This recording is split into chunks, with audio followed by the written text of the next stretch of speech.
vaccines. Oh my God. I thought this was supposed to be making us safe. Now, I'm not making this stuff up. This is from the CDC's own data. Terry, you're incorrect. That's totally wrong. Oh, so the VAERS database doesn't exist? Oh yeah, it exists. You just don't understand, you don't understand how it works. 12,000 people dead is okay. I mean, that's what you're telling me. If you'd like to address the assembly, please use the raise hand feature. Carrie, continue your remarks, please. I mean, it's just, so if 53 people died using SARS and it was canceled, how come we're still going full steam ahead? I have friends who have lost people dead after taking the vaccine. There were 6 of them last week. Oh, I heard a horse. So I guess they all lied to me. Blood clotting. 52-year-old people, alive and well, surfers, things like that. They took the vaccine, they got ill, they died. This is okay. And you know what's real interesting to me is that, well, one, I didn't even know this meeting was happening. It wasn't on the big email list. 2, there's no allowed discussion about this. How is this scientific if it's all one-sided? It's all hoorah, it's here to make you safe, everything's great, nothing to worry about. And yet we have VAERS, the CDC, saying completely otherwise. And then there are, I don't know how many doctors that are saying otherwise. And so now I hear we're going to have a mandate for everybody? Based upon what? I'm not some kid. I'm 58 years old. I find it... Okay. When you speak, please introduce yourself so we know your affiliation and what your role is with the university. Jerry's looking to respond. So. Jerry, are you offering some factual evidence here? I do. Yeah, my name's Jerry Woodward. I am an immunologist in the medical center in the Department of Microbiology and Immunology. I teach immunology. I've taught it here for 35 years. I teach vaccines. I work on vaccines, and I've done SARS-CoV-2 serology since the beginning of the pandemic. Let me just start by correcting a lot of misinformation. The VAERS database, Vaccine Adverse Reaction Events Reporting System, was adopted in 1986. And it is a database designed for all adverse reactions, regardless of whether they're due to the vaccine or not. Everybody that gets a vaccine, healthcare providers are required to report anything that happens in the several weeks following a vaccination. Individuals can also self-report that. Whether or not it has anything to do with the vaccine or not, it is encouraged that it be reported, any serious event. So if you give a vaccine to 200 million people, a certain percentage of those individuals are going to have heart attacks, they're going to die.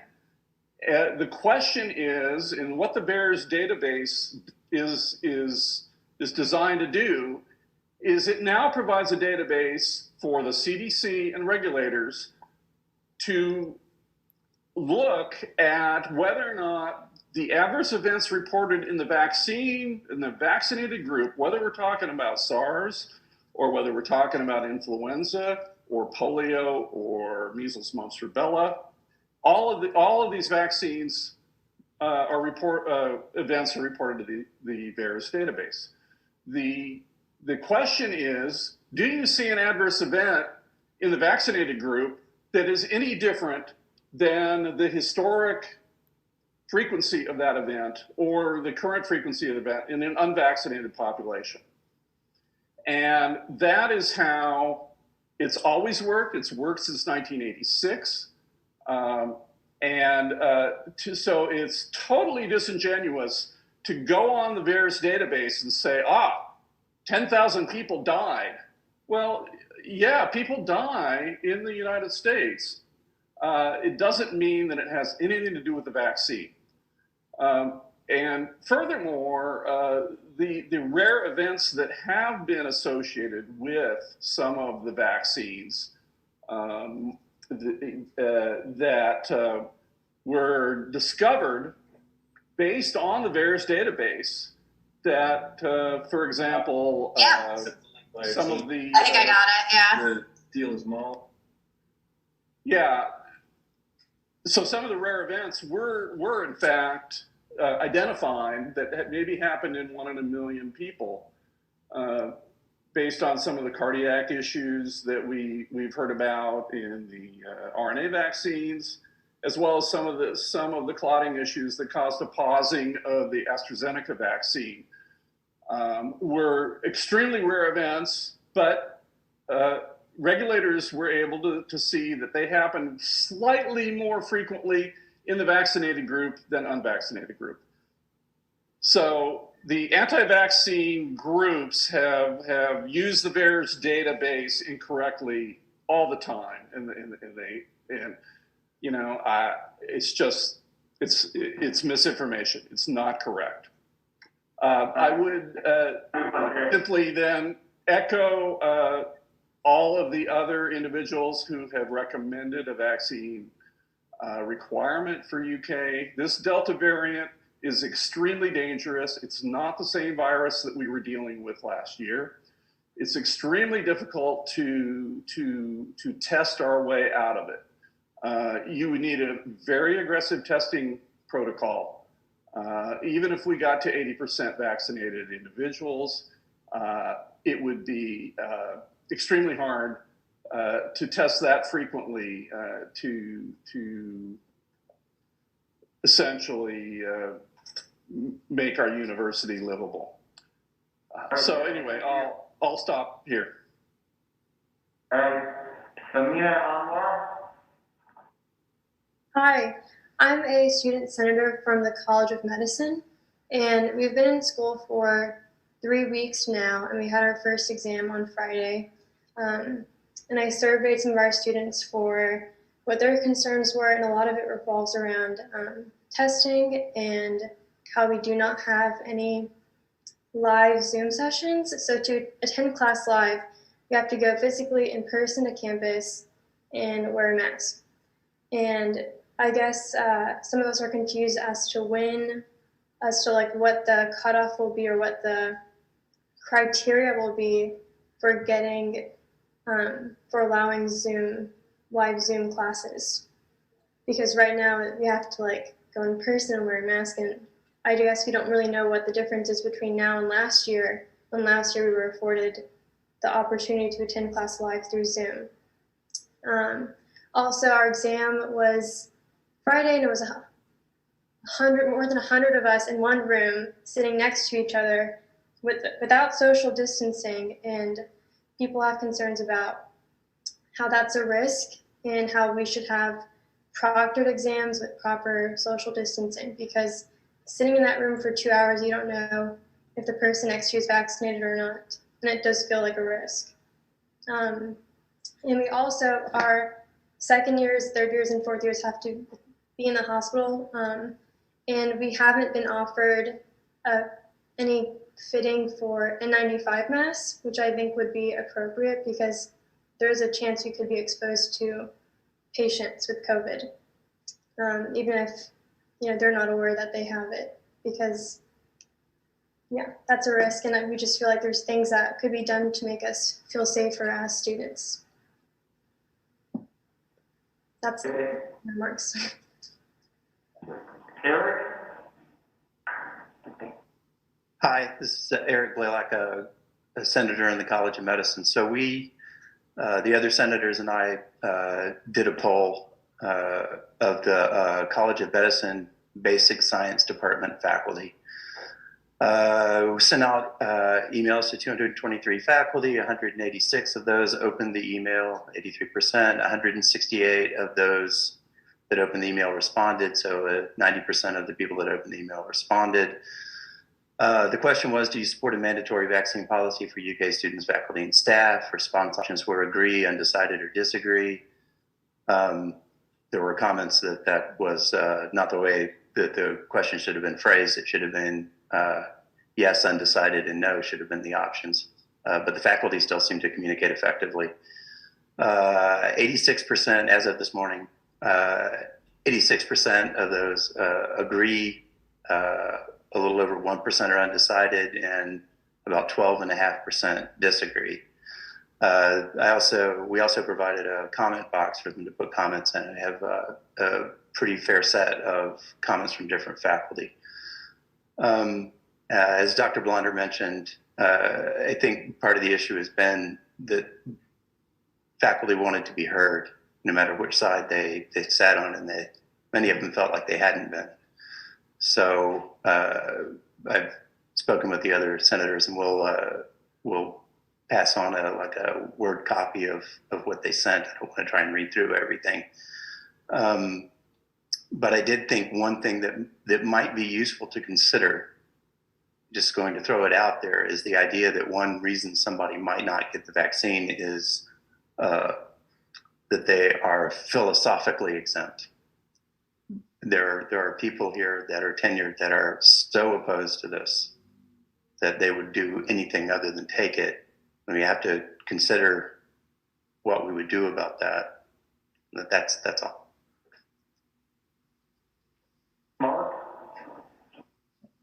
Hi, my name is Mark Kivenemy. I am from the College of Public Health, Department of Health, Behavior, and Society.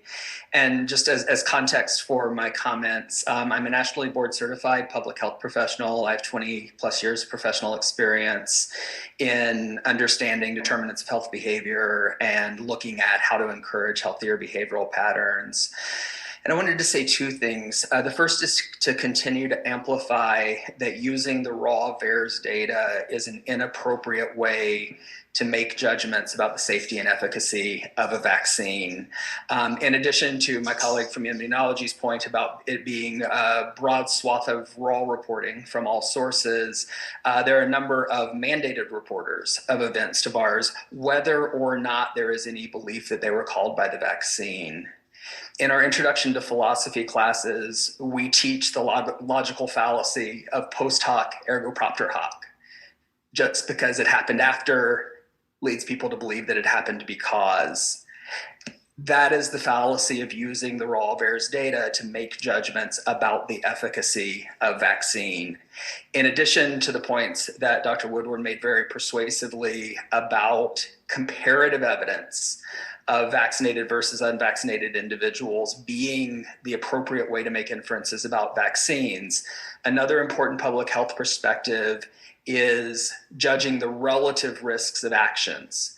Vaccine side effects of any kind, and especially vaccine side effects that are serious and life-threatening, are incredibly rare, as opposed to the consequences of becoming infected with COVID-19, where the risk of complications, of life-threatening complications and of death is substantially higher.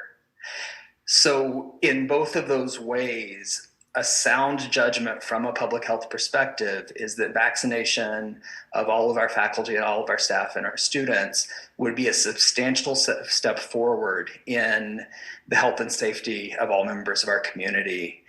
I will also say that although as somebody whose professional research career is built on figuring out ways to encourage people to engage in healthy behaviors, I fear that we're reaching the limits of that kind of voluntary action in terms of health communication, in terms of the incentive strategies that we've done.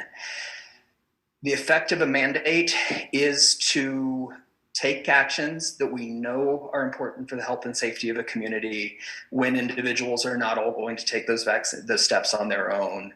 There is both legal authority from a public health perspective for doing that, and as the Class v. Indiana ruling gave the other day, that there is precedent for universities being able to do that. And so from a public health perspective, this is a choice that advances the health and safety of our community. Thank you. Richard, Joe, and then Bob. Thank you, Aaron. Richard Charnago. I'm on the Senate Council, but I'm also a senator from Public Health. And I asked my colleagues in Public Health to send me their views about COVID policy at the UK.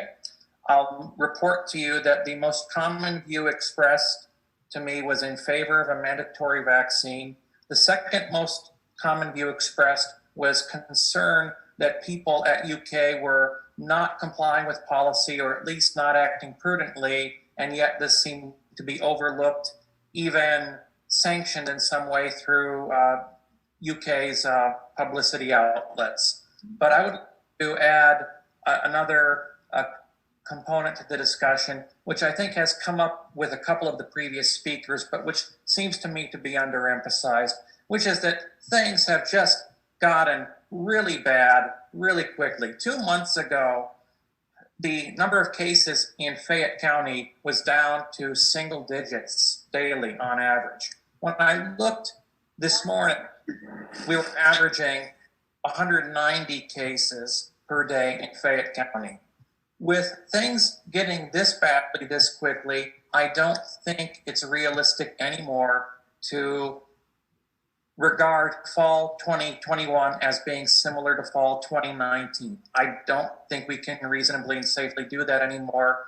And I think the university needs to be nimble about modality and flexibility in view of this rapid escalation, and in view of the fact that with classrooms at a fall 2019 capacity, social distancing is not going to be possible.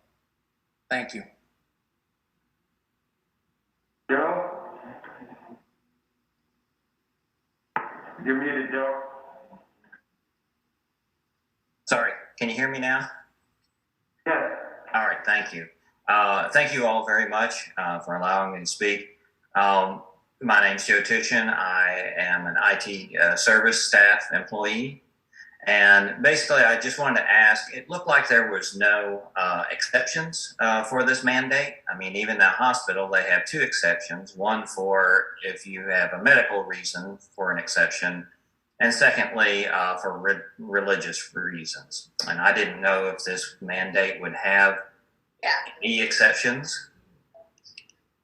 Totally understand. I'm going to call on Lauren Cagle.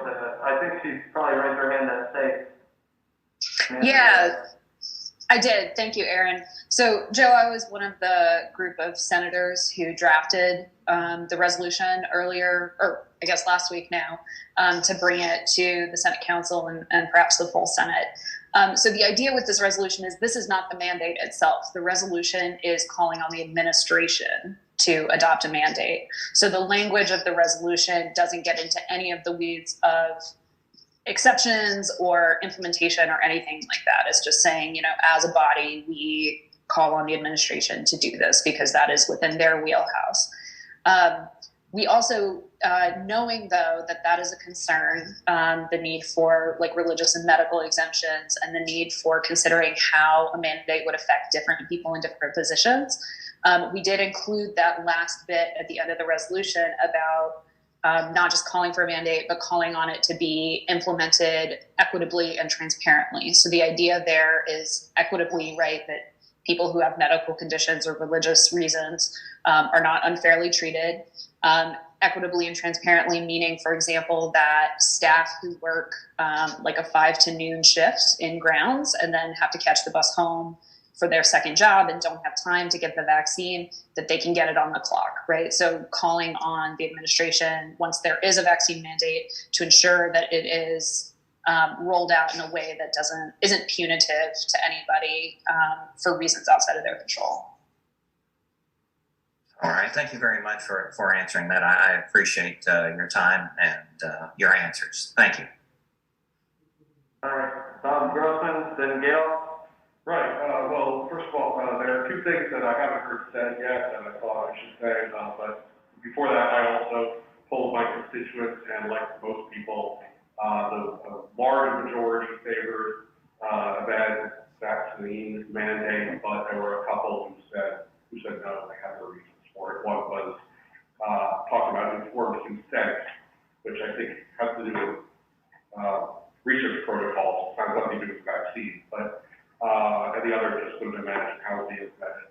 2 points.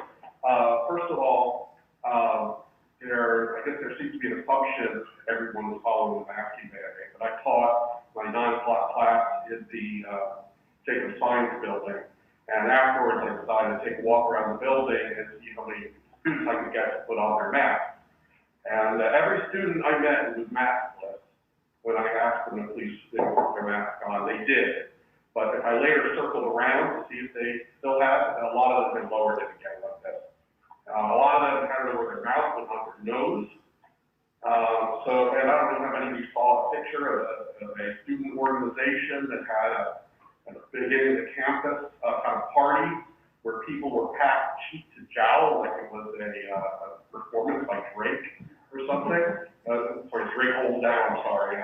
I'm not really aware of who's the most popular musicians nowadays. But anyway, and none of them were wearing masks. Not one person in the picture had a mask on. So students have not bought into this mask mandate, and I'm afraid that they're going to fuel another increase of COVID in the university. I also have heard from people who were seriously worried that they might catch an infection even if they don't get sick. They're going to pass it on to loved ones who live in their homes. So that's one observation I wanted to make. Another observation, which maybe might argue for not having a mandate this time, is the Indiana University case where they were where they ruled in favor of Indiana University. Part of the rationale of that was you can go somewhere else. If you don't like the vaccine mandate here, you can go to a different university. But we've already started classes. It's going to be very difficult to say to students, just go somewhere else, because they've already paid tuition to start taking classes. And I don't know how that would be administered, but I imagine that would be a public relations nightmare. So I just want to put it out there. It's not an argument for or against. Well, it is an argument for or against, but whether you weigh that against the other things you have to weigh, higher than my pay grade. Thanks. Gail? I just wanted to reiterate the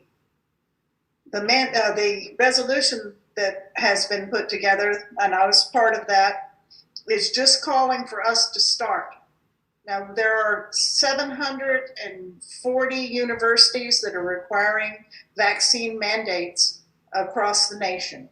I'm sure that they can help us provide a blueprint to implement this. And it's going to take time to implement, because it'll take time for people to get together and work through these issues.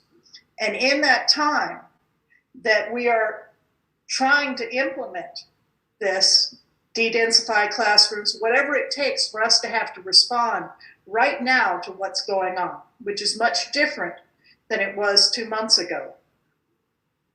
We're going to need to be flexible, all of us. And that flexibility is got to be extended not just to faculty, but to staff and to students.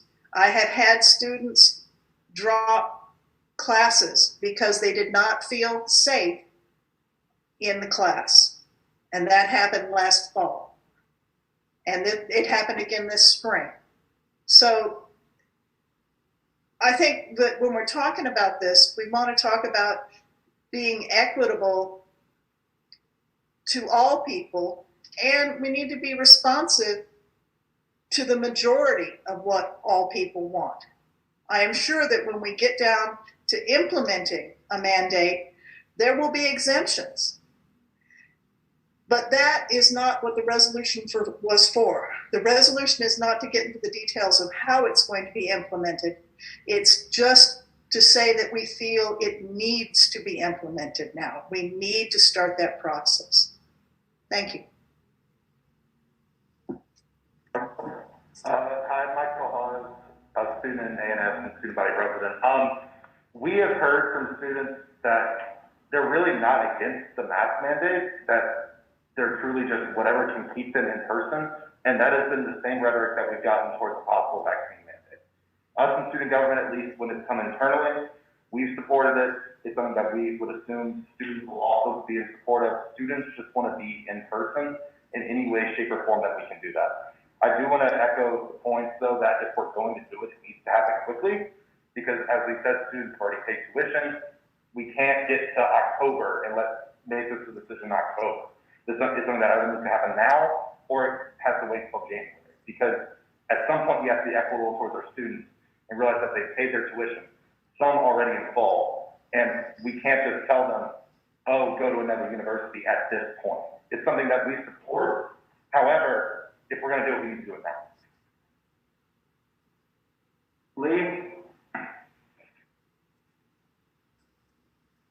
You're muted, Lee. Yeah, Lee Blonder. I'm a faculty trustee and I'm in the College of Medicine. So if we did a mandate, it would take probably till the end of October or November to get people who are not yet vaccinated protected. That is going to mean that the majority of people that we're concerned about are not going to have any protection during this peak wave of Delta. So I think that's an issue. And I also think that other faculty members on the Senate Council and Herman Farrell have talked about modality flexibility. It's clear that so many faculty want a mandate because they are afraid of getting this virus. And one thing that we haven't done at this university, since we're to some extent acting like it's 2019 plus masks, is to create more flexibility, more online options. I know the students were promised a 2019 semester, but we are not there, as Richard Charnigo pointed out. So I really favor that the provost would permit us as faculty to make the decision about whether we need to switch modalities. And we could do hybrid so that we could socially distance better, but we're not going to get protection from this virus by doing a vaccine mandate now. It's too late.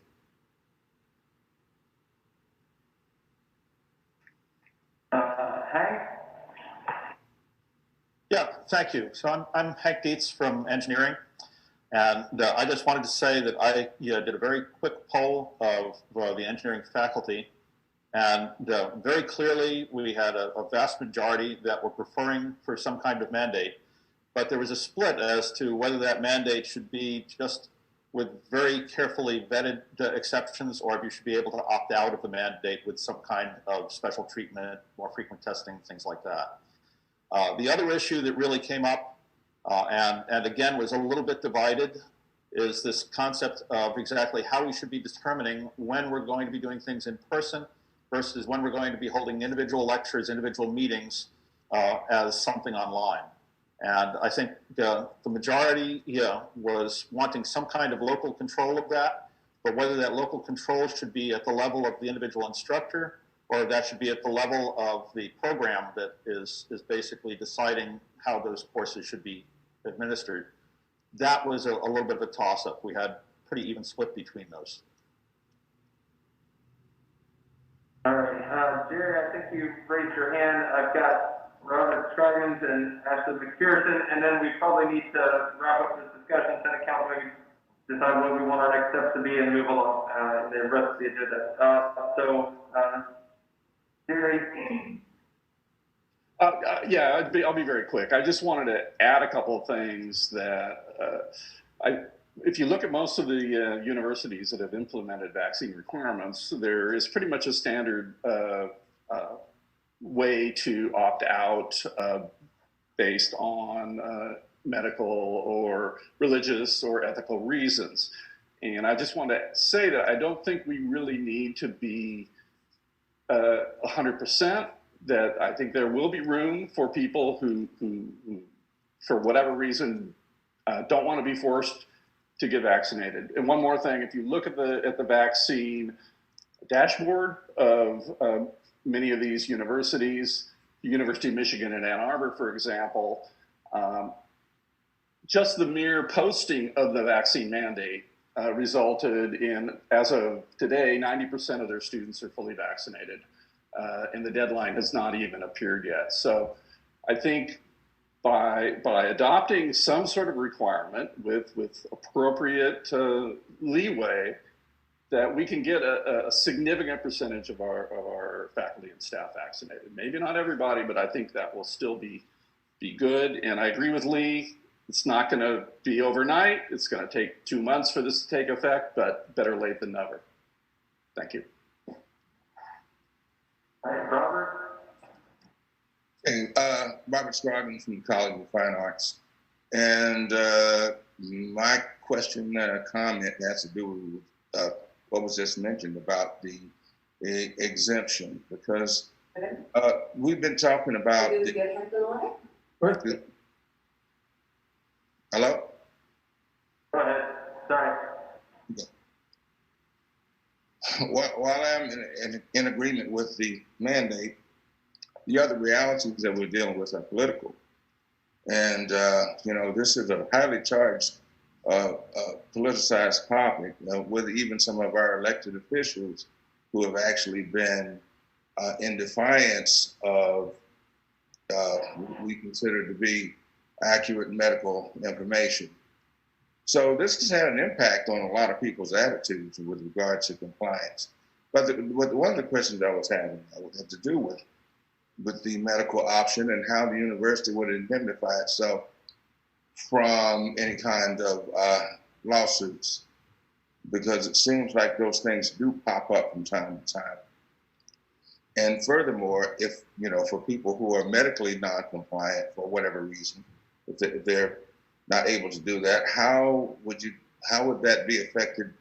How would that affect the HIPAA laws in terms of identifying people that would have, that type of ineligibility? Ashley? Hi, can y'all hear me? Yeah. Okay. First, I would like to say thank y'all for inviting the students here. I am the law student rep from SGA, and I really appreciate the opportunity you all have given us to participate in the conversation. And I just, in terms of the vaccine mandate, whatever the professionals and the experts in terms of vaccine science and all that stuff say, I'm good with that. However, I wanted to offer kind of the student perspective around the entire conversation with how UK is handling the pandemic. When things first started as students, we were asked to be understanding of our older faculty who are using technology for the first time. We heard that, we understood that, we offered the grace.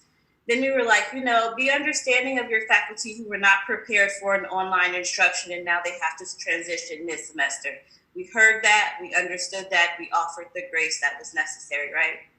And now as students, we're hearing that there's no universal policy in terms of like quarantining.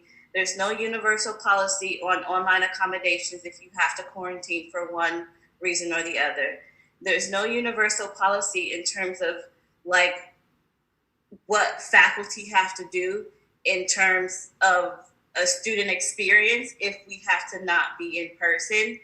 And what I'm hearing from students is that we're asking for basic things such as a universal accommodations policy for quarantining, or simply for the law students just recording every single class.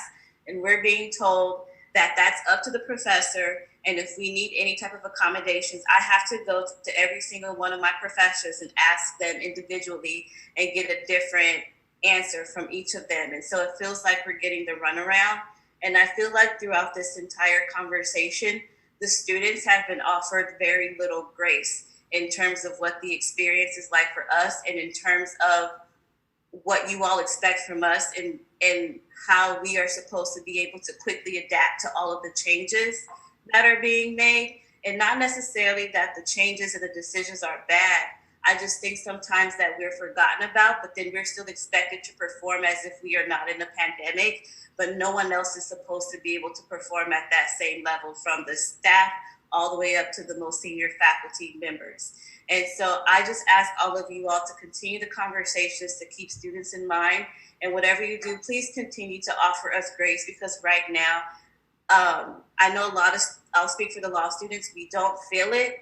And it feels like we are consistently getting the short end of the stick, and no one is really telling us why. It almost feels like you need to do this because we're the adults and we know better than you do, and don't question us.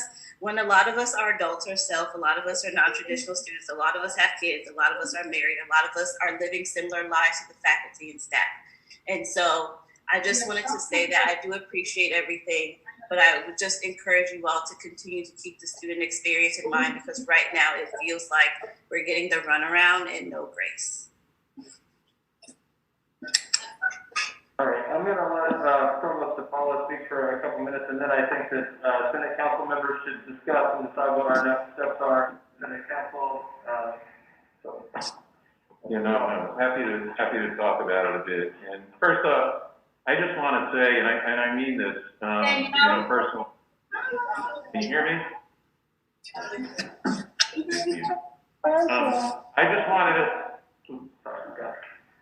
just wanted to say thank you. I mean, all of you, and being able to hear input like this is absolutely critical and important to all the things we do. I'm absolutely amazed. I think there's 151 participants, and then obviously we have everyone in the room. No matter how we look at this, we are really in this together, and that's not just a statement. I mean, we're all dealing with this one way or another. One thing that has become very clear to us, to me, is this is pretty complex, and we're dealing with an environment that's changing rapidly. There's no question. I do have an appreciation from the medical scientific end as well. I appreciate all of you making those comments and paying attention to the evidence and how pretty incredible the vaccines that are now available are. I won't get into it right now, but I've analogized these RNA vaccines like a whole new paradigm. When you think about electronic cars versus gas cars, although you may love gas cars too. I get that. But we're talking about something that is incredibly important, and we're still not done with it in terms of decision making, meaning do we do boosters? Do we not do that? One of the things I do wonder is, even when we're thinking about ways to increase the percentage of those that are vaccinated, we all want that. But the question is what's the best way to do that? And when you look at even the mandates, I know there's 700 and something. If you look in the Province of Higher Ed, you can see a listing on a regular basis. But then the question, I've been working with UK Healthcare as well. You know, how do you enforce such a mandate? And I think that came up by some of you. It's not a simple thing when you really look at it. I mean, Lee brought it up, others brought it up as well. If you look at across the board and you try to use, one of you mentioned it, and I think it's great to use a blueprint.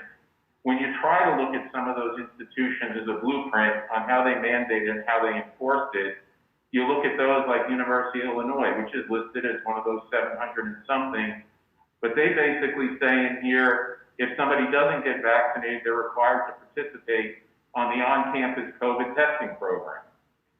Now, that's not much different than what we're doing right now. And so I don't know, would we end up having people react to a mandate and then end up in the same place? One question I would ask all of you is, if we're challenging the campus, faculty, staff, and students to increase vaccination, and then I did hear you well also on some of the other points, meaning how do we allow flexibility? How do we consider looking at modality? Believe me, I'm taking notes on this. We'll pay attention to everything that was said here. But I do wonder if we were challenged to really boost up the amount of vaccination, mandate or no mandate, how would we go about doing that? How do we rally people to actually do it? There are data out there that if people do it and take on the responsibility themselves with their own values and so forth, sometimes that's a more potent response. I don't know. I ask you. I'm asking questions. And I do know that even though the resolution you described talks about just dealing with the mandate, all of it's a package deal, meaning it's not just that. We'd have to decide how you would enforce it. And I don't know, I'm asking you, and what I'm hearing is some concern over that. Testing, we are doing testing. And I know somebody said, and you can't test your way out of it, or so I can't remember exactly what the phrase was, that testing alone isn't enough. But we're talking about a package of many different things. Should we be testing more frequently? Should we be testing vaccinated in some random way? Should we be perhaps testing those that are, like I said, vaccinated and unvaccinated? Do we look at those results and the positivity here on campus and use that along with other measures to make decisions and be nimble. We were nimble last year by quite a bit. And if you looked at the percentages of positivity through the campus last year, and I was on the STAR team, so we paid a lot of attention to it, I know it's different in many respects, but what's not different is the unprecedented way we have to respond, or the way we have to respond to unprecedented decisions that are coming up on a regular basis. But we were always lower in terms of percentages of positivity than the community at large. We're just getting those data now. Vaccine rates are going up, even without a mandate. And like I said, I even wonder if we were going to package a mandate, how would we do it differently than and not to pick on one institution, but University of Illinois, if you pull up their website? Or would it be the same thing? So it is complicated.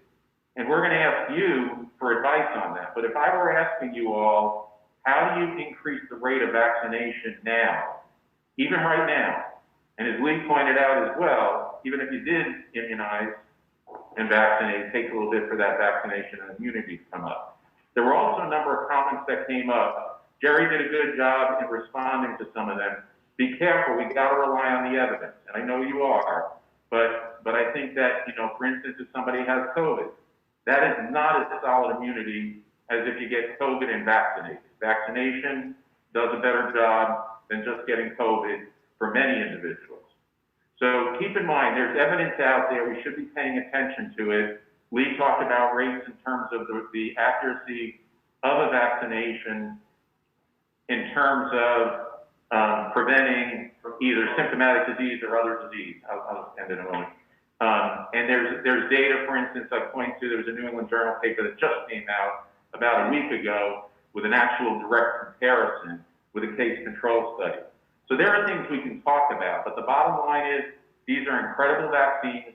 We may need a booster. We certainly need a booster and should have a booster for those that are immunocompromised. We have to plan that out as well. But what I would say is that there's still a lot of questions. It's complex. But going back and forth like this is absolutely amazing. And I don't know, Jay, if you wanted to add anything in terms of where we're at with getting guidelines out and your input, even for the next revision of guidelines as well. The other thing I would say, that Chair Kramer, I think the fall planning committee, which they're really love the faculty on, Vice Chair Galecon as well. Dr. Vincent is meeting regularly. I think they've got another meeting they're planning, so we're constantly going to be revising those guidelines and taking notes on the comments that came in today and how we can utilize those to make those. We can't hear right now. I'm sorry. Do you want to just come up here a minute? Yeah. Thanks, Jay. I'll listen on the edge. No, you're good. And then Hi, can you hear me now? Yes, thank you. Okay, I apologize. Usually people don't have trouble hearing me, so unusual. No, I was just going to say the fall planning guide group, the task force that the president charged, which has, I think, 3 elected members from this body, including Vice Chair Collette, Dr. Vincent here. They're meeting regularly to take feedback and input about those guidelines, and to the extent we can make them clear, more transparent. We're going to be updating them throughout the semester. I think we're scheduling another meeting now, and I know we've been taking notes on where we can make those even better and provide more transparency around those and clear guidance. We will continue to do that. The Senate Council members can now discuss what our next steps would be, so I'll come to you first. But I would say we've heard a lot from a lot of the campus community right now. I think we've seen a draft resolution come from some of our senators that have been prepared. I believe they almost certainly could get 10 signatures today if they wanted to, and I think the Senate Council has a serious obligation to decide what we think our next steps are along these lines. So I'll open the floor to Senate Council members. I'll present to you a couple of things we can consider. We can have public forums, we can survey the faculty more broadly and systematically. We can have a special Senate meeting for us to consider resolutions along these lines. We may be forced into it by a 10-signature rule if we don't act in a way that is satisfactory to our colleagues. We need to consider where we are right now. We have an obligation as the Senate Council to provide leadership to the Senate. Yeah, I just wanted to address something that Ashley said, which was about students who are being asked to quarantine by the health department or something. and they said the rules weren't clear. It may be the rules weren't clear. Sometimes it's difficult to get the information out to the people who need it. But I will tell you that the Senate Council endorsed a subcommittee's recommendation that any absence due to quarantine or isolation due to COVID must be treated as an excused absence by the instructor. Okay, so it's as if you're sick from the flu, or a family member died, or you're going off to a sport, a university section sport event. Those are all excused absences, and you must be given the opportunity to make up the work. So you can pass that around to everyone. That is continuing this fall, and I'm hoping it will become a permanent part of our rules, so that when the next pandemic comes, you won't have to revisit that rule. But that is the rule. It's an excused absence. All right, other Senate council members. Nicole, I'm sorry, I'm going to limit the discussion for the next couple of minutes to Senate council members only. I really appreciate the complexity of the issue. I knew it was complex when I came in, and now I'm convinced even more strongly that this is a very complex issue. With great respect for my Senate colleagues who have tried to get feedback from their constituents via surveys and things like that. They were doing what they were supposed to do, and I commend them for that. I just, as we move forward in thinking about gathering further feedback from our constituents, I would want us to create tools to do that represent the complexity of the issue. I think if we say, if the current approach, like when I would say to my colleagues and trying to get feedback, are you in favor of vaccine mandates? They would very quickly say yes, of course, but then when I would say, are you in favor of dismissing tenured faculty members who are not vaccinated? Are you in favor of expelling students when classes begin who do not get vaccinated? Then they would say, oh, well, maybe not. I'm not sure about that. It's more complex than just a yes, no. And as we're thinking about, I like the idea of gathering further feedback, and if we can do that in a way that acknowledges the complexity of the issue, and maybe how a vaccine mandate would play out in the end, I think that would be important. Shannon, then Leslie. Thank you. Shannon Ullman from the College of Communication and Information. I want to reiterate that I think it was really valuable to hear from the students, and I think it will continue to be really important to hear student perspectives. I think it's also really important to consider student needs and desires as we talk about different modalities. At the same time, we have to recognize the realities that offering a variety of modalities may be the best solution short term to serve our students and protect the health of our faculty, staff, and students. Just because of the nature of this Delta variant and how it infects and affects young people, and especially faculty who are immunocompromised or have young ones at home who cannot be vaccinated. Finally, I also really want to reiterate something I saw in the comments that I've heard from my constituents.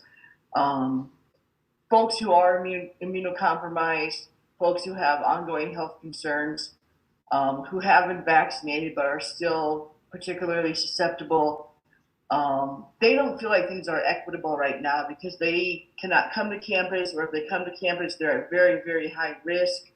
I heard from somebody who said, I've been double masking every day. I still have to teach in person because my ADA request was not permitted. I feel like I can't eat with my colleagues. I can't do anything because I have to be double masked all day because of my immunocompromised situation.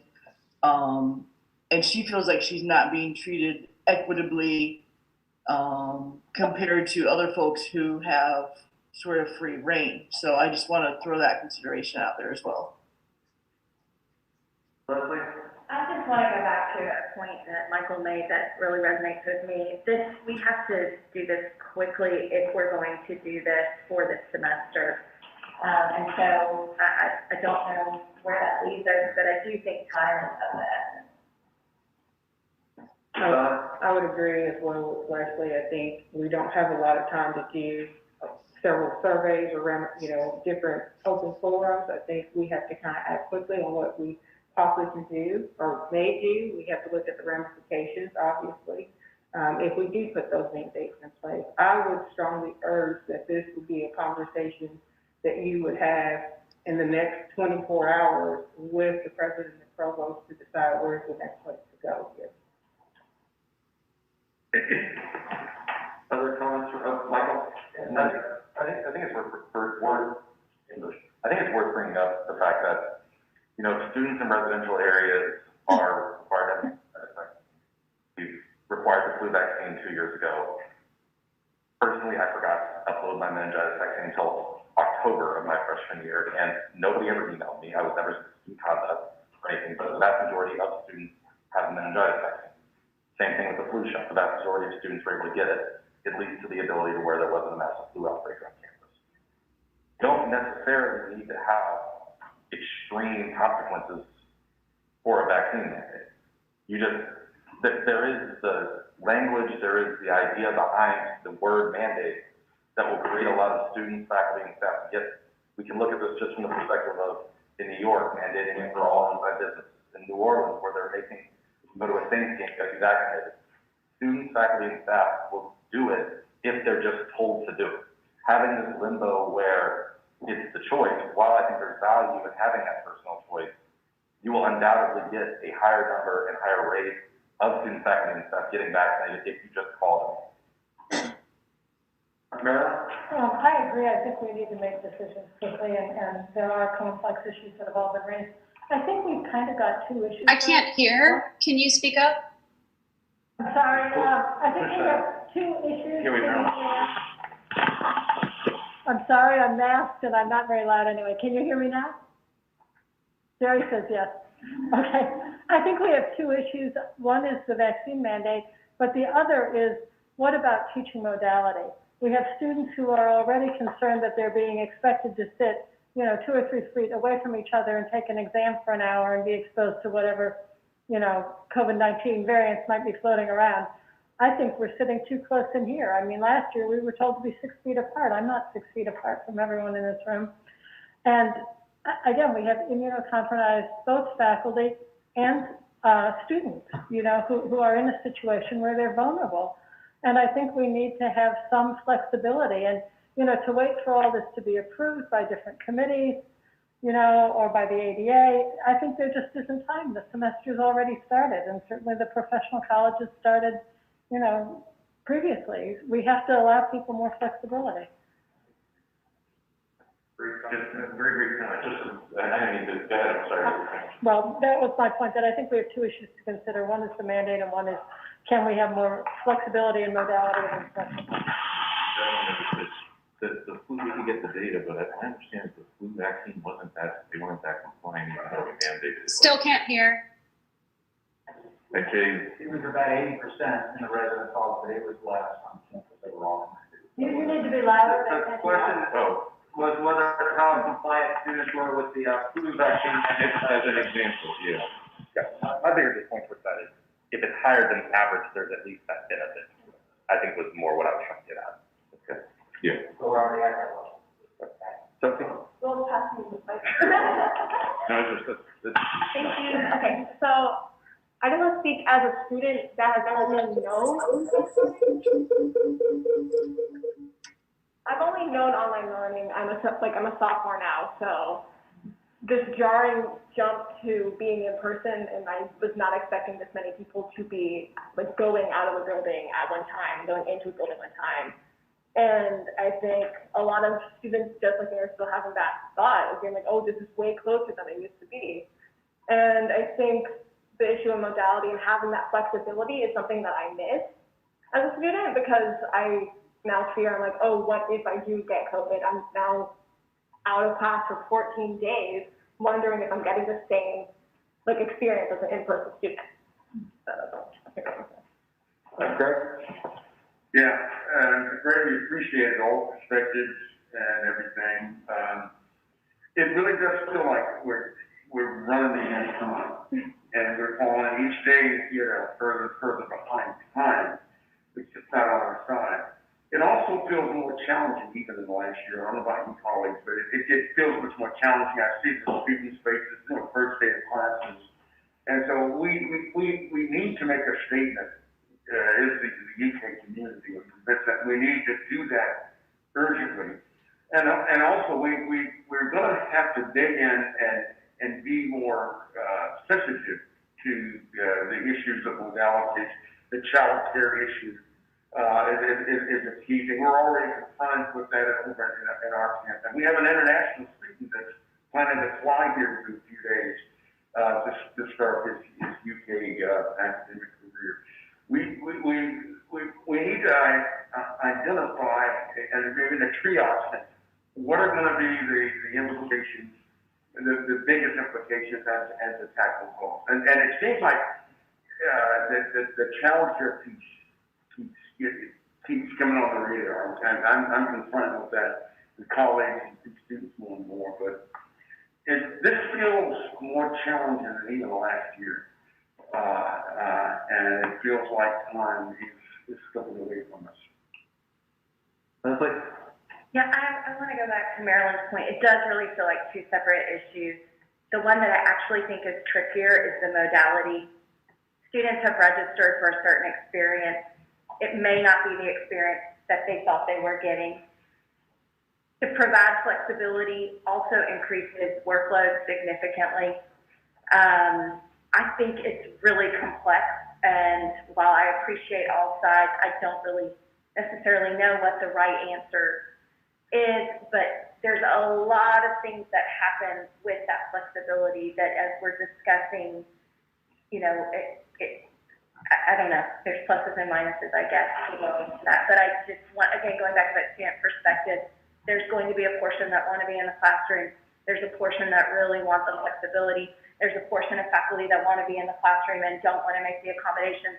There's a portion that don't want to be in the classroom, for those reasons. And now that we've started this semester, it seems really complex to make changes. Not that it's impossible, it's just challenging.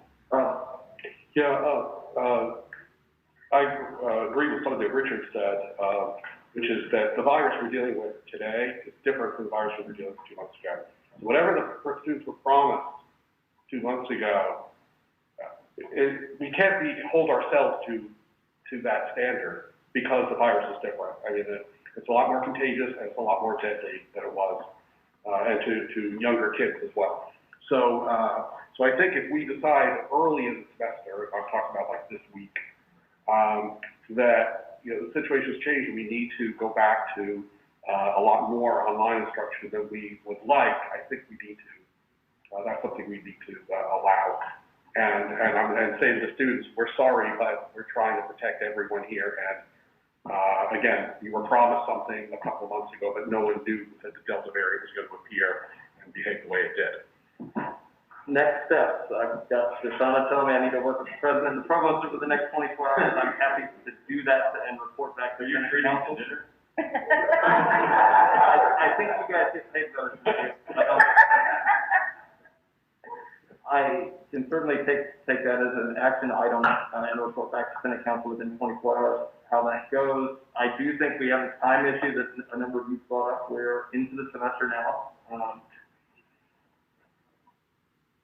I'd say we've got to see how this goes, because if we're not moving quickly enough, we're going to have colleagues that are sending us to attend senator-called meeting, and we're going to be having a special set. So be ready to convene again to set the agenda for that meeting because time's of the essence for them too, and they understand the time in this aspect too. So anything else you all want to direct me to? Shannon? Just real quickly, I'll say that in last spring, I guess, we changed things really quickly. We were able to do it. It wasn't perfect. It was stressful for everybody, but we can change courses quickly, including modalities. So I don't think we need to throw up our hands and say it's the middle of the semester, we can't do anything. I think we need to take some action. Okay. Any other last thoughts on this topic, and we can move on and do our other business. Yes? Yeah, Kevin Pearson, I just wanted to give a little bit of perspective on that. My college in the county school system is at home quarantine, and they have 5 times the rate in the county school system now than they did this spring. And my daughter is getting no at-home instruction, right? She's getting sent an email with 30 minutes worth of work to do. So I think they're just a little bit ahead of where we are. So just a little perspective of like where we might be headed. Thank you. All right, we're gonna move on from this item because we have like business that's not this discussion item, and 40 minutes to do that 2-hour business. Any of you that have joined us, feel free to drop off the call if you like. You're certainly under no obligation to hear us consider minutes from August 16th. Thanks for the strategic plan update. You may want to stay for the strategic plan update if you're interested. I'll be quick. Otherwise, I greatly appreciate the participation of all of you that were able to join us today. The next item on our agenda are the minutes from August 16th, 2021, and announcements. There were no edits to the minutes received, so there being no objections now, the minutes from August 16th will stand approved as distributed by unanimous consent. All right, there being no objections, the minutes are approved. In terms of announcements, you guys have all seen that the University of Kentucky took action against the state with respect to the Team Kentucky trademark. There seems to be some collaboration between the governor's office and the university on this. I think I've seen Jay quoted in the newspaper on this, but this is something that senators have some questions about. We might be asking you about, Jay, come September. 3 people have been selected by the Coalition of Senate and Faculty Leadership for Kentucky to represent faculty interests on CPE. These individuals are Michael Bordieri at Murray State University, Kelly Ellis at PKU, Lennox at Moorhead. The governor will select one of them to serve as the faculty member of the CPE. I will note there were no applications from UK, so that might be something as an institution we want to prioritize, is trying to ensure that UK faculty put their name in to be considered for that position. Finally, Senate Council has been asked for names for the Arts and Sciences Dean Search Committee. I've also received concerns from some A&S senators that the balanced and thoughtfully constructed search committee from last year has been discarded. So that item will be on the agenda next week to decide Senate Council action on those names. All right, the next item, I have old business, the appointment of the University Senate parliamentarian. I have a few names. I'm going to start emailing those folks and see which ones might have interest and availability to do that. And I'll bring that back to you as old business again when next we meet. The next item on the agenda is discussion of the strategic plan draft with Provost Paula. This was originally to be a discussion with the nominees Senate Council sent forth for the strategic plan committees. Having now read the draft, I think it's very important at this point to discuss the content of the draft. There are large portions of the strategic plan that are clearly within the purview of the faculty, but I don't feel like at this point we've had meaningful conversations with the Senate Council, me, to develop a shared sense of or buy-in for these items. For example, it's proposed to reevaluate the undergraduate general education curriculum while suggesting that it lacks relevance. This is an area that I specifically requested the President to interact with Senate Council and the Senate on previously. There's been a lot of conversation about big tables, and we have here a strategic plan draft that was crafted with fairly minimal input from the faculty who are responsible for many of the objectives, tactics, and metrics proposed. So I'd be interested in learning, among other things, how the administration intends to remedy these problems going forward. I will turn it to you. No, thanks, Aaron. And I'll try to be brief because I know you may be running out of time in terms of the session, but the intention, without doubt, was to gain as much input and as broadly as possible, obviously from faculty, staff, and students on this plan. We do have a compressed timeline, unfortunately, because of COVID, meaning this would have started last year. It does need to get done by the first week of October, so there is kind of a timeline. To do that, and again, it was well-meaning as best possible. There was the creation of 5 teams, and I think you know that. And you have listed, I won't read them off unless you want to read them off. There were representatives that came from Senate Council. on each one of those teams, as you can see. There's also student representatives on each one of the teams, staff representation on each one of the teams. Not perfect, but nonetheless, at least those teams came up with the draft that you see that was sent out to you. Hopefully everybody got it. By the way, it has a nice acronym on it. I don't know if you want to keep it, but if you like it, please comment positively. The UK purpose, that was the acronym at the top. You can take a look at that. What will be key, as Aaron points out, is if you have thoughts, as Aaron even already mentioned a moment ago, please get that information to us. This is the chance to mold this, reshape it, and we will listen to the input that you give.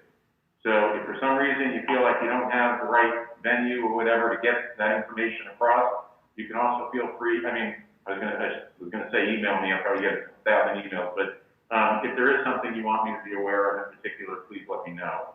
I think that for the most part, you'll see that there is a lot of detail in there because those teams really went to work in terms of creating a framework. This is not a finished product. This is a framework for you to start with. You might look at some of the objectives, and basically the way it's set up is 5 principles. Under each principle are objectives. Okay, these are draft objectives, draft tactics, and even some draft potential metrics. Please go to work on it as best you can. It is a tight timeline, so we're actually asking for your input by Friday at noon.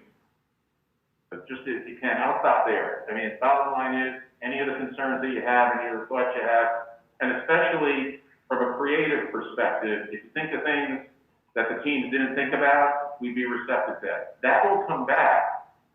We'll look at it, the teams will look at it, it'll get remodeled, and it's gonna get sent out again.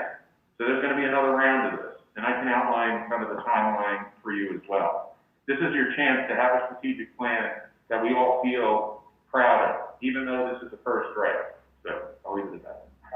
So with Senate Council's permission, I actually will merge this item with the subsequent one, the update from strategic plan nominees, because we were going to discuss with some of our strategic plans, the ones that went forward to these committees, what happened in the committees, how it's going, anything that we need to tell them or things they feel like we should be aware of.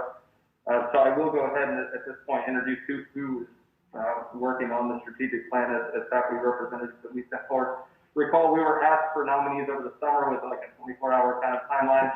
So we got actually a fairly robust response from the Senate. We sent in some names. I think they picked a good set of people, but we haven't had a lot of opportunity for interaction with them at this point. But for the students first one, we sent forward to Senator Alderheg for taking care of our people, Allison Wright, who's here with us today, Inspiring Ingenuity, Kathy Swan, Greater Trust, Transparency, and Accountability, Eric Blaylock, who we heard from earlier, and I think might still be, I think he might still be there, but I'll have to scroll and see. Yeah, he's there. And then for many people, one community, Kevin Pearson, who just spoke with us too. So I'd say as part of this conversation, I would start with like, how is this, you know, the tight timeline and the fact that we can type things into an anonymous comment doesn't mean that you have buy-in a week from now. It doesn't mean that the things that are there that need that shared sense and the buy-in are going to have it just because I typed it in the box and it was either adjusted or not adjusted. I guess that's the question. What's the plan to develop that shared sense of ownership of this plan and buy-in of the plan, especially the parts that really do depend greatly on. Well, what are your thoughts in terms of what will be best? I mean, obviously, people are going to be putting in comments, a number of them and so forth. We'll get those through this week. We're going to get to pay attention. What do you all suggest? Is there a way that you would? I mean, we'll also have those comments, so we can actually talk about that in one of the sessions in terms of what were the comments, what were some of the suggested changes. We can map it so you actually see that things actually did change. I mean, we can do a number of things like that as well. Council members, I don't want to. Yeah, anybody, just very receptive to this. I really think, I love strategic plans, even though I hate the process. Shannon? Well, and I think it's important. Go ahead. This is probably a moot point, but I think giving the university community 1 week for feedback, and that coincidentally that week is the first week of classes, that to me does not indicate really wanting in-depth feedback from us. So maybe an extension of that time frame somehow would be useful. I think let me see what I can do, but yeah, but don't slow up though if you can. But yes, let me see what we can do. I'm sorry, what are the sanctions if we don't get it in on time? You gotta get vaccinated. I've already been on vaccinated, so I'm so I'm okay. But no, seriously, I mean, if we say, you know, We want just, it's gonna be important only that if this isn't, one of the things we'll get to see with these comments, and I've done this before in other ways in other venues, is we will see teams where we know, hey, this is something incredibly important. And I think just getting the voice out there is gonna be important. but Let's I see what think we you can do. misunderstood me. What happens if we get turned in the strategic plan to SAS late? Oh, What do we ask them for an extension? I'm not sure about, we can I check. think it's worth checking, because, I mean, we can't be the only university that's been tied up in knots trying to deal with COVID. Well, let me see what we can do in terms of timeline, so as best you can. What about more formal interaction with the formal structures, right? You're asking for sort of one-off individual feedback, but it doesn't, I mean, this body speaks for the faculty and for the students in some ways. What do you mean, like Like, we're having this conversation today, but, you know, what if we draft up a formal response and we have some interaction between units? Well, between the provost, between Senate Council or University Senate, SGA to the extent that that makes sense. Right, we have some formal structures at the university in which you can sort of actually talk to the voice of the faculty, as opposed to just pulling them one off. Okay. I'll talk to you, you and I talk, and we'll see if there's a way to do that. I'm gathering you want to do something, maybe that there's some interaction, and we go back and forth. And we could do that sort of off the weekly cycle if we want to have some emails and things like that and instruction. I mean, it doesn't have to be just a Monday afternoon conversation, you can sometimes get tied up in other things. Okay. Other thoughts from Senate Council members on how this can? Another idea, I don't mean to monopolize, but another idea might be to share the full range of comments you get with us. I'd be happy to do some sort of qualitative analysis of the full range of comments and provide a summary. That's the sort of research I do all the time. Rather than providing us with a summary, that's just another idea. That's a good idea. I like that. What about our representatives, Allison, Kevin, Derek, if you're there? What are your thoughts about your experience with this so far? Where do you think maybe have there been gaps where you feel like more faculty perspective was needed, or where you had enough to do what you needed to do? Yeah, so I'm Kevin Pearson. I'm a representative on the Many People One community, principal number 5. And I mean, it all came together pretty quickly. I think there was probably even a lack of information about how we were assembling these committees.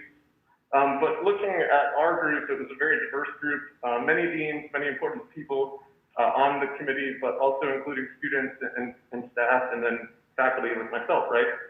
So I appreciated the fact that we were able to draft something rather quickly that we then put out to the community, and everybody sees the draft stage. Like, you can clearly see it's a draft, right? Like, even our pillars or our 4 objectives, they could be aligned better, right? Like, you can read it now, and we could certainly fix things, right?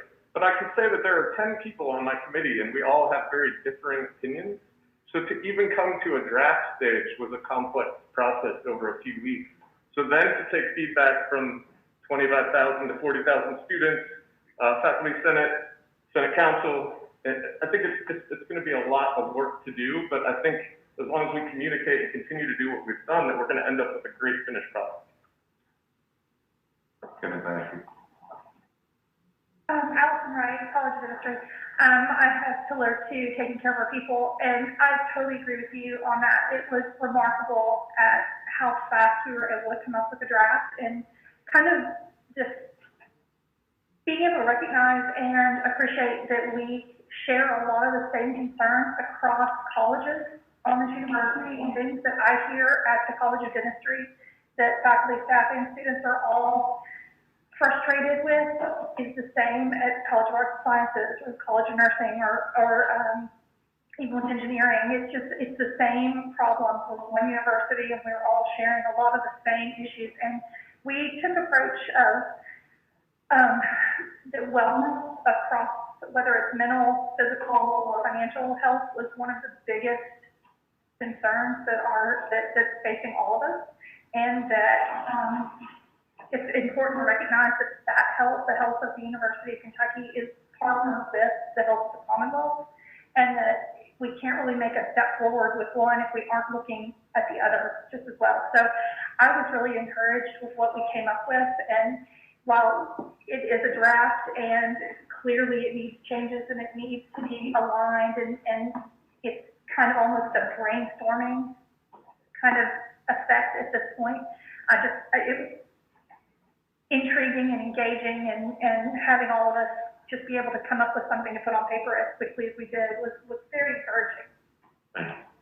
Eric, do you have thoughts you want to share with us on the process so far from your perspective? I agree with the other commenters. The only thing I would add was that, the timeline was on July 25th, I received the assignment. On the 29th, we started receiving emails on drafts. On August 1st, we got the initial drafts of the objectives. On August 2nd, we had July 29th, we had received our charge, discussed the format, brainstormed ideas. On August 2nd, we had our second Zoom meeting, and our work group members were assigned to draft different specific team objectives. August 2nd to 5th, emails were flying back and forth on getting each of our subgroups together. At least for my subgroup, I wasn't privy to the conversations in the other ones. On August 5th, we had our last of 3 Zoom meetings. We reviewed and commented on the second draft. Then we worked on that draft until we got a final on August 7th. And that draft, I think, was sent forward on the 9th. So that's how fast the timeline was, really, from first Zoom meeting was July 29th, and our final comments on the 7th. Dean Buckeye, do you have something to add? Yeah, I just wanted to, first of all, disclosure, I'm a member of one of the authorship groups. I would just ask the council to be responsive this week and please get your colleagues to respond to the draft. I think the case for changing the timeline as it's currently been published is going to be stronger if there are, triangulated comments that indicate the need to change the timeline. But if there's not response to the draft, it's going to be hard to make the case to change the timeline. Thank you. I guess I did have a question. Can we find out about the membership of these committees, right? We know 5 of the people on the committees, and I guess now we know Rudy was the 6th, but I don't know. I have our list here if you want that. And Aaron, I didn't know with the announcement of Dr. Albert coming in as the new VP for Institutional Diversity, whether there would be feedback with her as well, especially with my principal, I think. So, but I was given this and was allowed to share it. Well, we'll take care of it. Yeah. With all. And I voted like a month ago, so and my chip was negative, so I'm not exposing everyone to COVID here. So. I guess that reminds me of another announcement. Deshaun and I had a very nice meeting this morning with Dr. Albert and talking about the Senate and the other trade government structures with Dr. Albert this morning. So I didn't mention that, but it was good for Senate Council to know. And she will get that input, and we're happy to get the membership out. No problem. All right, other things that Senate Council wants to discuss, or do you have questions for Senate Council at this point about the strategic plan? No, I appreciate it. Great comments. We'll keep working on it. Thank you. And as you heard, just if you can, respond as soon as possible. Appreciate it. All right, the next item is less interesting than the strategic plan draft, but still needs to be done. We need nominees for Senate Council liaison to the academic council, to the undergrad, the graduate, and the healthcare colleges council. Traditionally, we would have, maybe picked somebody on one of the committees that works with those councils, so like somebody on the academic program committee, perhaps, to do this. I sketched in some names. You guys can decide on other names if you want, but I put in Alberto Corso for undergraduate council. Of course, I haven't asked him. He's probably he is on the line. Don't come back and tell me no, Alberto. I would simply, and I see Richard right now on the screen, so I would put Richard forward again. He was an excellent liaison with the graduate council last year. He kept us very well informed of what was going on in the graduate council. That may be a more important role because the graduate council is under new leadership this year, and so it might be more important for us to work more closely with the graduate council this year. And then I put Paco Andrade for the HCCC. He's on SAPC also, as former Senate council member, and might make a good liaison to the HCCC. Unless you guys want to make any changes. All right, then we'll take these names by unanimous consent. Oh, Richard's going to tell me no. Richard, don't say no. Yes, Richard. I have to. I have a schedule conflict with my teaching this semester with the graduate counselor. Sorry. Can you like change your modality or something, Richard? Not this Thank time. you, Richard, for doing it last year. You did a very good job. Now we need to come up with somebody that's not Richard. Any thoughts on someone? It doesn't have to be a member of the SAPC. It often helps. Leslie, you find that helps? It's tremendously helpful. It saves a lot of back and forth with proposers because we have the history. I mean, the only other way I could think is if there were minutes from these meetings that our committee could have, you know, access to, that might potentially replace. But just, I think part of our efficiency last year, and maybe years prior, has been having liaisons that serve on both to answer those questions. Well, I would be inclined to take Leslie's word on it as the second most efficient SAPC chair in recent history. Do you have somebody in mind on the committee that would be good for that? Or a past member of the committee. Yeah, past member would be fine too. Aaron Kramer. I've got a course too. Let's see, Alan left the committee. Allison's gonna be doing SRC, right? Yeah. What about, Is Molly Blasing still on the call? it looks like she's going to get 10 signatures. Cable is still here. Because she's on the committee. What about somebody like Melinda Wilson? That'd be great. I can ask her. I don't know if she'll say yes, but she's in medicine. Yeah. All right, everybody fine with me asking these three? And okay. These three. Alberto, Melinda, and Taco. That's two from medicine, but I don't know. All right, you guys fine with this? Yes. All right, then we'll do that by unanimous consent. The next item is nominees for suspension of the President's 2021 evaluation. We need 3 to 6 names. Did you send out the list? Okay. Well, I've got the list of people that have gone. If I look over Sheila's shoulder here. We need 3 to 6 people to fill out the board survey about the President. As part of the board's evaluation of the President. I think you expressed some concern previously that some of the remarks that were made in this evaluation were not provided verbatim to the board. That might be a separate issue that we could address, but we need 3 to 6 names. Go. What about Anastasia? Anastasia, has she done it before? She did it a couple years ago. I'm sorry, Aaron, are you looking for faculty names or senator names? I think any faculty member is fine. I think we've even occasionally maybe sent people with sort of lower administrative appointments and things like that too. I would suggest Bobby Ivanov from the College of Communication Information. He's just a very solid and considerate guy. Other names? Jennifer, you're not a Senate council member. Are you raising your hand?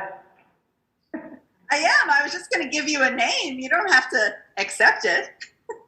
I'll think about it. Go ahead.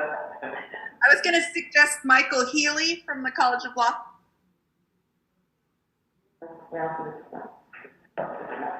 Michael's done it, or he's been sent forward? Yeah, he's been sent. Is he your associate dean for research or something? Right, for research. You're all calling out.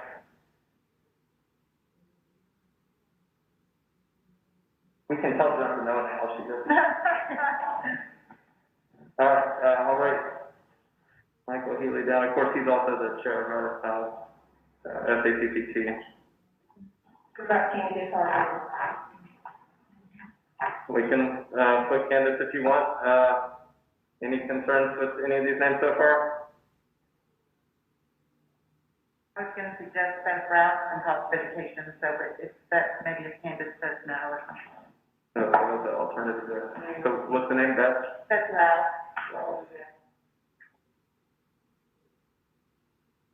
Any other names y'all want to put forward?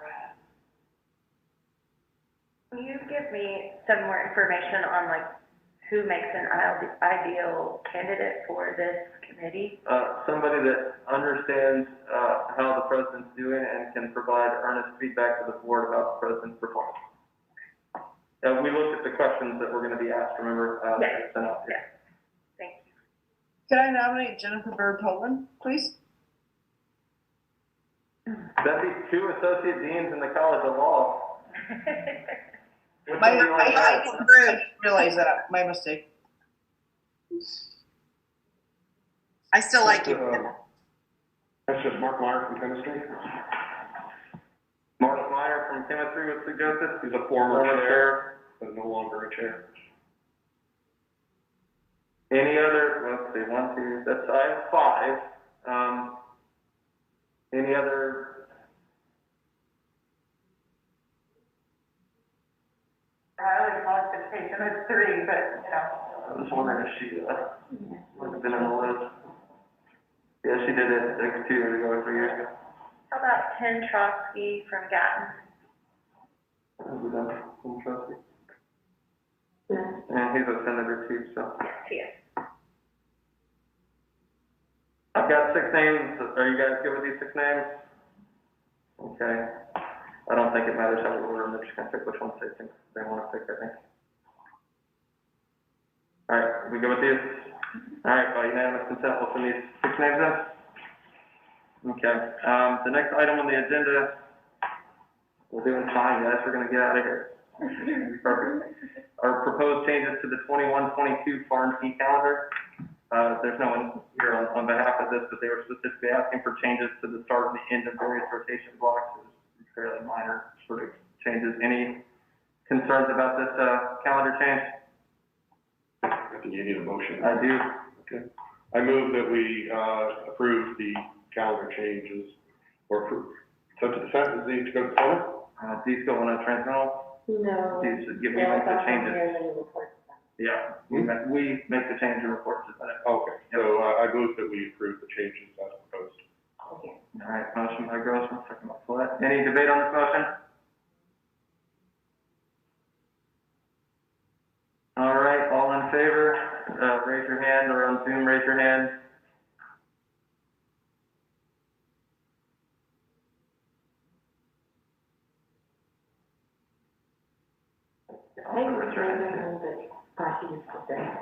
Yeah. Okay. Any opposed? Any abstaining?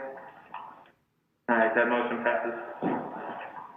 All right, the next item on the agenda are 2 items that were posed to us by the Rules and Elections Committee. Deshana, do you want to go through the Thanksgiving one first? Yes, Okay. so, you all have already received the documentation, we've uploaded it onto the agenda. The first item is academic status of Saturday after Thanksgiving. It has, for some time, the registrar, and it's been published that Saturday after Thanksgiving has been an academic holiday. However, it is not codified anywhere in the Senate rules that Saturday is considered an academic holiday. So we're bringing this forth, for possible inclusion in section 2 of the Senate rules, to make that Saturday an official academic holiday. So the question needs to be, what do we do? And an option might be that Senate Council could make a recommendation to the Senate, and actually make that motion to the Senate ourselves, rather than, if we think it's uncontroversial. Yes, Bob and Ron? Yeah, I'm on the SREC. I don't remember bringing this up or asking this question before, whether it occurred to me, but what are the consequences of it not being an academic holiday? Because we don't designate any other Saturday as an or any other weekend day, for that matter, as an academic holiday. Are there faculty or making assignments due on that Saturday of Thanksgiving? I think we do have courses that meet on that day. We have a few, not many. So the question is whether those courses meet on those days. I think there is a general question whether you can make an assignment due on a Saturday. If you can you make it due on that Saturday? Would be the question. And it's been published that it's already an academic holiday. So that's kind of what everybody's been doing, but it's not codified. So that meeting was on the 2020, that we had this discussion. And so that's kind of where we are on this is, you know, if Senate Council will determine the educational policy status of Saturday after Thanksgiving, and if Senate Council favors that this Saturday be expressly codified. And I haven't heard any feedback of, really confident with things, since we've already, basically, it's been published that it's Saturday. We just don't have it codified in the Senate. The Senate Council's been accepting calendars with this date, so is the reason why I was thinking Senate Council would make its recommendation to the Senate as to how to address the question. Alan? I had more or less the same response, so I've got it. Any other questions, or I'm glad to have a course of action, somebody's got to move something. Need a motion? Actually comes from the committee, right? Well, I think there wasn't a recommendation out of the committee, the question raised from the committee, right? Okay. So it would be Senate Council's recommendation to the Senate. We did that. I'll motion to recommend it to Senate. That the Saturday is an academic holiday. I'll second that. Okay, so there's a motion. By Vincent. Any debate on this motion, to recommend to the Senate, making the Saturday after Thanksgiving an academic holiday? What does that mean, practically? That means that you can't make stuff due on that day. Right, does it mean it goes on the Senate agenda? Yeah, we'll put it on the Senate agenda as, I guess as chair of the Senate Council, will make the recommendation. Can we get the information for how long this has been put on, made an academic holiday without? We can do that, as part of have it as part of the discussion. It's just been done a year or two, that's not much precedent, but if it's been done for the last 20 years, that is a lot of precedent. Richard? Yeah, just a question. Someone raised the point that we haven't made other Saturdays into academic holidays. And maybe this is wrong-headed, but I'll just put it out here for your consideration. Would it make sense to consider an idea that if a Friday is an academic holiday, the following Saturday inherits the academic holiday status? If not, I would be in favor still of a Saturday after Thanksgiving being considered an academic holiday. Thank you. So Richard, that would also encompass the Saturday after spring break or something like that? Yes. We had a motion and a second. Are you making an amendment, Richard?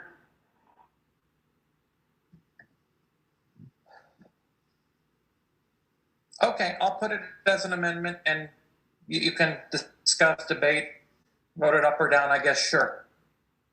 Is there any debate, or sorry, I need a second amendment. Okay, a second. What was the amendment? It was to make it so that the Saturday after any academic holiday is also an academic holiday. And you got a motion second. Oh, the second came from Michael. So.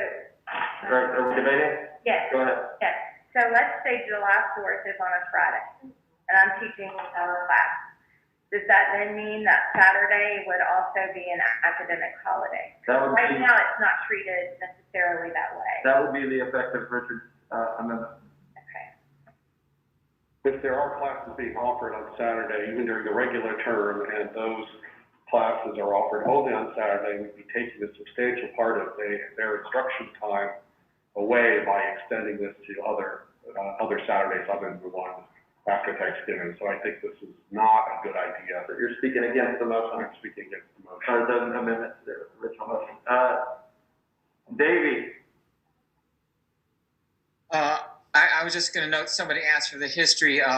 It goes back to the 1960s that every year the registrar has ad hoc recommended the Saturday after Thanksgiving, and every year the Senate Council and Senate have approved it. And so it's long-standing, but just it slipped through the cracks and didn't get codified.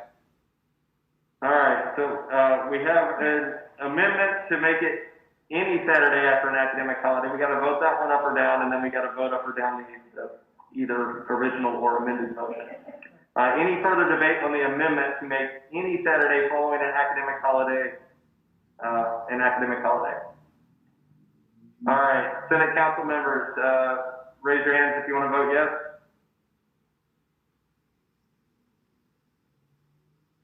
Okay, we got,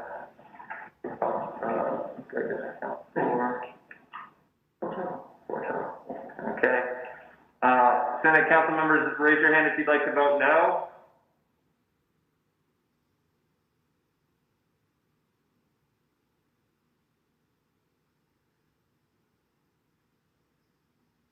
Any abstaining? All right, so the amendment's defeated. Now we're dealing again with the original motion to make the Saturday after Thanksgiving an academic holiday. Any further debate on that motion? All right, Senate Council members, if you'd like to vote yes, raise your hand.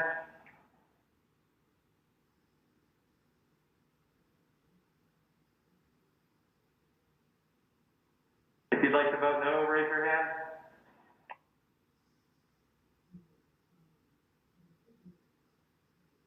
If you'd like to abstain, raise your hand. All right, that motion passes, so we will make that recommendation to the Senate at our September meeting. All right, Sean. Okay, the last item is permissive withdrawal. So in April of 2020, the registrar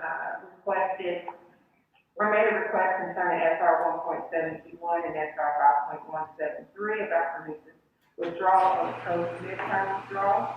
With increasing number of part-time courses, the registrar requested clarification on faculty pre-fill term courses of professional. As the rule reads, it is possible for a student to finish a course prior to the end of term, receive a final grade on the transcript, and decide to request permissive withdrawal. The question from the registrar was whether a post-midterm or permissive withdrawal is allowed through the rest of the term after the withdrawal date, and then if it is appropriate to grant permissive withdrawal and remove the final grade. So currently, the registrar has not done any sort of process in this way. She has basically, once the final grade hits for the part term, she's not doing any sort of permissive withdrawal. That's how they've been functioning, but they wanted to make sure they were working within the purview of the Senate rules. FRC agreed, and based on, you all have this document too, I won't read all over it. And there was some unresolved intersection of permissive withdrawal and compressed courses. Is not a theoretical issue, but is actually a policy issue directly affecting students in compressed courses. So the recommendation coming from FRC is to ask Senate Council to task an appropriate committee to take a broad look at this issue or other various educational policy issues regarding compressed courses. If Senate Council would like, Senate Council can send this back to FRC for possible draft on SR 5.173. And FRC can provide a proposed language on what would Senate rules look like that are codified in this policy. So the charge of SAAFC is to review Section 4 and 5 of Senate rules. A motion to review this question to SAAFC would be in order at this time. Okay. Is there a second to that motion? Marilyn? Any debate on that motion? All right, Senate and Council members, if you'd like to vote yes on that motion to refer this question to SAAFC, please raise your hand. If you'd like to vote no, please raise your hand. No. If you'd like to vote no, please raise, I'm trying to get at it. If you'd like to abstain, please raise your hand.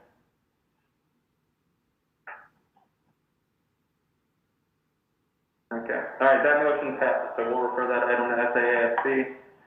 Thank you, Tashana. The last item was an item I don't even know why I put on the agenda, and I think I can deal with some other stuff this week. But it was about the ex officio members and their references in the Senate rules. I think that, you know, we agreed last week for SREC to pull these out and make a recommendation on this, so I don't think there's any action required on this item at this time for Senate Council, unless SREC asks for some kind of substitution in place. So the last items from the floor, are there any items from the floor, at this time? Yes, ma'am. I just have a question. So what should we tell our constituents now about the issues that we discussed at the beginning of our meeting, as far as where we stand on a possible mandate for a vaccine, and also about possible flexibility for modalities teaching and other issues related to COVID-19? Thoughts? I mean, do we have a Senate council sense on these questions, or is this just you reporting what happened today? I think that's the question that Yeah, I think what we should do is assure on the vaccine question, assure everyone that the COVID team, I forget what the official name, the start team, is aware of all the things that we talked about and is going to make decisions as quickly as possible, and those decisions may need to be changed in the future, but they're on it, they're considering it, they heard all the feedback that was given today. I also have here that, to follow President Provost, in the next 24 hours of report, so you'll have at least whatever I report to you in 24 hours to tell. Now, as for the modality, the possibility of changing modalities, if I recall, last year there was a request from the president that we make a policy about changing modality, about allowing certain modalities that hadn't gone through the usual approval process. Is that right? I don't think Did the council decide or approve? We decided to do that. We just decided to do that on our own? Is it too late to make a motion then? Well, we've already, so maybe for Senate council members to be clear, we already did, based on our conversations in late spring, allow for departments to decide that their courses were academically appropriate to be taught in DL modalities. Aaron, I'm sorry to interrupt. Could you speak maybe a bit slower? I'm having a hard time understanding you. Sorry. What I'm saying is that the action that I took on y'all's behalf over the summer was to delegate academic approval of DL modalities to the department for the fall 21 semester for reasons related to the pandemic. What didn't happen was that the provost's office didn't similarly allow that administrative permission for our colleagues to have that flexibility. So the Senate's not an obstacle right now for people to switch modalities in their courses.